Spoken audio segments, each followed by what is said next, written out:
ท่านนางอดินามหาวงศ์ผู้อำนวยการใหญ่โทรภาพ MV ลาวได้ให้สัมภาษณ์ต่อนักข่าวสำนักข่าวสารประเทศลาววางมมมานีเนื่องในโอกาสเกียมดำเนินกองประชุมใหญ่สื่อมวลชนทั่วประเทศครั้งที่1และเกียมฉลองวันสื่อมวลชนและการพิมพ์จำหน่ายครบรอบ76 ปีที่จะมาถึงโดยท่านได้ยกให้เห็นถึงการพัฒนาและการเติบใหญ่ขยายตัวของโทรภาพ MV ลาวในระยะผ่านมาซึ่งโทรภาพ MV ลาวเริ่มต้นเคียงคู่กับการสร้างวารสารไซโยโดยได้เซ็นสัญญาร่วมมือกับโทรภาพแห่งชาติลาวในปี 2006 นับแต่นั้นมา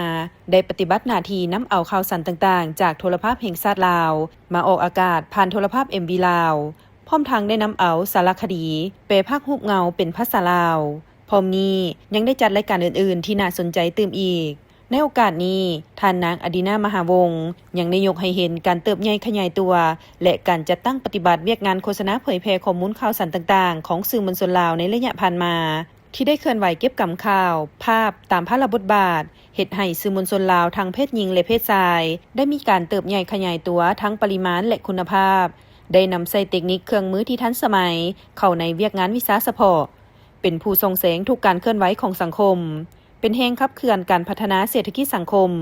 ทั้งเป็นผู้ชี้แจงและสร้างความเข้าใจในปัญหาต่างๆที่เกิดขึ้นอย่างถูกต้องว่องไวและทันการเว้าเรื่องผลิตภัณฑ์ของสื่อเนาะจากคำพิมพ์ขาวดำเนาะเดี๋ยวนี้มันเป็นสีแต่จากอนาล็อกมาเป็นดิจิตอลแล้วก็2006ก็สิผ่านให้เราเอาหูปเงาไปออกในโทรศัพท์3เนาะท่านน้องเอาหูปเงาหลายหูปเงาเป็นหูปเงาที่ว่าของจีนเนาะสปจีนหูปเงาอินเดียมาพากเป็นภาษาลาวให้คนเล็กหน่อยเขาจักภาษาลาวบอกให้ชัดเจนเนาะบ่ให้มันมีภาษากระจาตัวนั้นพักละลัดมันก็เห็นความที่ว่าสำคัญอยู่ในนั้นพร้อมนี้ท่านนางอดินามหาวงศ์ยังได้ยกให้เห็นความสำคัญของกองประชุมใหญ่สื่อมวลชนทั่วประเทศครั้งที่1ที่จะจัดขึ้นในมม.นี้ซึ่งสื่อมวลชนทั้งภาครัฐและเอกชนจากทุกแขนงการในขอบเขตทั่วประเทศจะได้นำเอาผลงานและผลิตภัณฑ์ของตนมาวางแสดงซึ่งอาจจะเป็นนิมิตหมายอันดีเพื่อเป็นศูนย์กลางในการแลกเปลี่ยนความรู้ข้อมูลข่าวสารซึ่งกันและกันทั้งเป็นการเผยแพร่ให้สังคมทั้งภายในและต่างประเทศได้รับรู้อย่างทั่วถึงอันนี้ก็เป็นลองเนาะ76 ปีเขาก็ได้มีกันตุ่มซุ่มกัน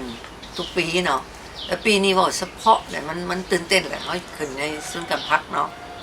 แล้วก็จะมีทั่วประเทศสื่อสิ่งพิมพ์แล้วก็สื่อต่างๆจะเข้ามาห่วงกันเนาะ